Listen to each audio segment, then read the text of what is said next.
आज का ये ऐतिहासिक दिन हमारे संविधान को समर्पित है।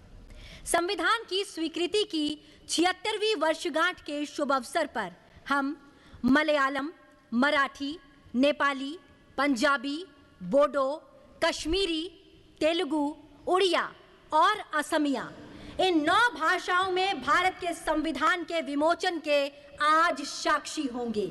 जी हाँ, इनमें बोडो और कश्मीरी का पहली बार संविधान में संस्करण होने जा रहा है और अन्य भाषाओं में कॉन्स्टिट्यूशन का अपडेटेड संस्करण शामिल है, जिसमें पंजाबी का संस्करण 50 साल के बाद हो रहा है।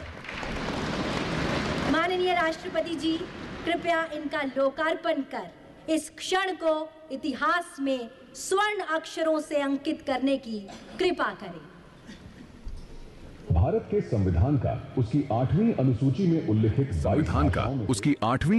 में उल्लिखित 22 भाषाओं में से 9 भाषाओं असमिया, बोडो, कश्मीरी, मलयालम, मराठी, नेपाली, उड़िया, पंजाबी, तेलुगु का विमोचन किया जा रहा है, जिनमें बोडो और कश्मीरी नवीनतम प्रथम संस्करण है व अन्य भाषाओं में अद्यतन संस्करण है। हमारी ये 9 भाषाएं असम, केरल, महाराष्ट्र, सिक्किम,